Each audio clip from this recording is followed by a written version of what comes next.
Hello friends, मैं संध्या pharma से doctor Rajni Gupta. आज का हमारा टॉपिक है फिस्टुला भगंदर। फिस्टुला किन कारणों से होता है और आयुर्वेदिक में क्या ऐसा एक ट्रीटमेंट है जिससे हम फिस्टुला से राहत पा सकते हैं। फिस्टुला होने के रीजंस, अगर आपको कोई सेक्सुअल ट्रांसमिटिंग डिजीज़ है या कोई ट्रोमा हुआ है या कोई IBS इन्फ्लेमेटरी बाउल सिंड्रोम्स की प्रॉब्लम है, उसकी वजह से लेट्रिन के रास्ते के पास एक कॉन्टिन्यूस एब्सेस बन जाता है। उस एब्सेस में से पस की ड्रेनेज होने लगती है और वो धीरे ही धीरे एक अंदर रास्ता बना लेता है एनल कैनाल की तरफ और एक पूरा पाथ बन जाता है जिसको हम फिस्टुला कहते हैं। फिस्टुला में अगर आप देखेंगे, फिस्टुला में एक पूरा पैसेज बनता है। ये अगर आपको लेट्रिन के रास्ते के बिल्कुल बाहर इस तरफ से कोई एब्सेस बना हुआ है तो ये एब्सेस धीरे धीरे अंदर साइनस के रूप में फॉर्म होते हुए अंदर एक रास्ता बना लेता है। इसमें जो ट्रीटमेंट दिया जाता है, इसमें बेस्ट ट्रीटमेंट रहता है वो क्षार सूत्र का ट्रीटमेंट रहता है। इसमें एक मेडिकेटेड थ्रेड होता है जिसमें 7 बार अपमार्ग क्षार या स्मुइक क्षार की भावना देके उस थ्रेड को बनाया जाता है। फिस्टुला के ट्रीटमेंट में इस थ्रेड को हम बाहर से अंदर की तरफ, जहां पे फिस्टुला का ट्रैक बना हुआ है, वहां पे इसको प्रोब की सहायता से डाल दिया जाता है और बाद में नॉट बांध दी जाती है। फिस्टुला में एक पैसेज बन जाता है, ये लेट्रिन के रास्ते के एनस के बिल्कुल पास। यहाँ पे कैप्सिस फील होता है पेशेंट को और मोशन करते वक्त पस डिस्चार्ज होता है। पेन भी रहेगा इसमें और पेशेंट को कई बार ऐसा फील होता है कि वहाँ से रेगुलर जो है पस का डिस्चार्ज हो रहा है। एग्जामिन करने पे we are using a probe, हम प्रोब यूज करते हैं जिसमें हम फिस्टुला के बाहर के पैसेज पे एक प्रोब को अंदर इंसर्ट करते हैं जिससे ये पता चलता है कि हमारा रास्ता कहाँ जाके खुल रहा है। बाहर वो एब्सेस होगा और अंदर उसका पाथ जो है वो एनल कैनाल में पॉटी के रास्ते के अंदर जाके वो ओपन होता है। इसमें जो बेस्ट ट्रीटमेंट काम करता है वो क्षार सूत्र का ट्रीटमेंट काम करता है। अगर हम क्षार सूत्र का ट्रीटमेंट लेते हैं तो क्षार सूत्र ट्रीटमेंट में यहाँ पे मेडिकेटेड थ्रेड को टाई किया जाता है, यहाँ से इंसर्ट करते हुए बाहर इसको टाई कर दिया जाता है, जिसको 7 या 10 डेज के बाद रिपीटेडली इसको हम रिप्लेस किया जाता है, जिससे जितनी भी ड्रेनेज होती है पस की वो बाहर की तरफ निकल जाती है। इन्फेक्शन जो है वो सबसाइड हो जाता है, इन्फेक्शन खत्म हो जाता है।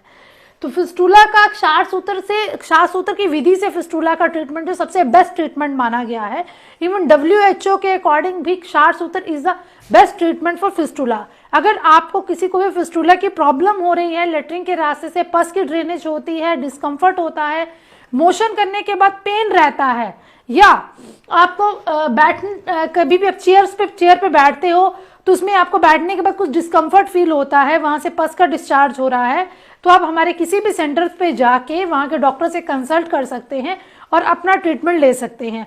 इसमें बेस्ट ट्रीटमेंट जो है वो फिस्टुला इन एनो में हम क्षार सूत्र ट्रीटमेंट करते हैं। इसमें रिकवर करने के लिए 7 डेज पे थ्रेड चेंज किया जाता है, जिसमें कई बार पेशेंट को 4, 5, 6 बार भी थ्रेड जो है डिपेंड अपॉन द कितना बड़ा उसका पैसेज है उसके थ्रेड को चेंज करना होता है। इसके साथ साथ कुछ ऐसी मेडिसिन हैं जो मेडिसिन चलती हैं, क्योंकि इसमें इन्फेक्शन रहता है, इन्फेक्शन को दूर करने की चाहिए।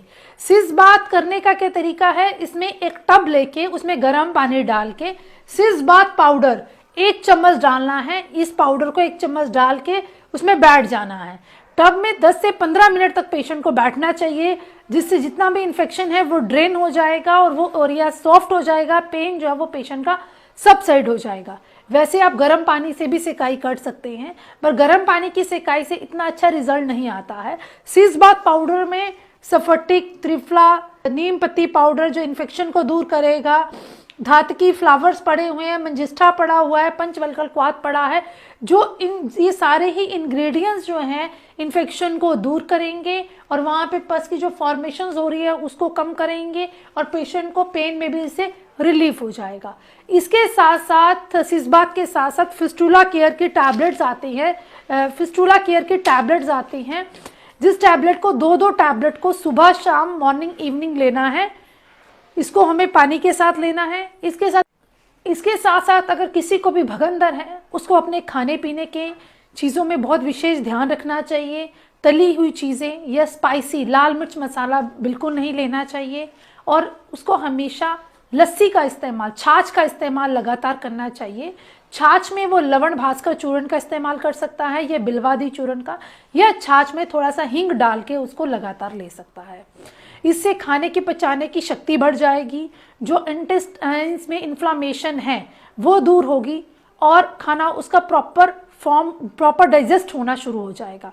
भगंदर के पेशेंट को दूध से बनी हुई चीज़ों को अवॉइड करना चाहिए ताकि उसको कफ ना बने। कफ बनेगा तो पस की फॉर्मेशन जो है वो ज़्यादा बनेगी। भगंदर के पेशेंट को क्षार सूत्र विधि से ट्रीटमेंट लेना चाहिए। उसके बाद अपने खाने पीने में विशेष ध्यान रखना चाहिए। जो डाइट चार्ट हमारे सेंटर से प्रोवाइड किया जाता है उस डाइट चार्ट को फॉलो करना चाहिए। और जो मैंने आपको दवाइयाँ बताई हैं, ये 3 तरह की दवाइयाँ लगातार 3 महीने तक लेने से पेशेंट को बहुत ही आराम मिल जाता है और दोबारा से फिस्टुला होने के चांसेस बहुत ही कम हो जाते हैं। उसके लिए इंसान को ध्यान रखना चाहिए, उसे लैट्रिन के रास्ते में जोर नहीं लगाना है और कोई भी इन्फेक्शन होने, दोबारा से इन्फेक्शन होने के चांसेस जिससे कम। Thank you.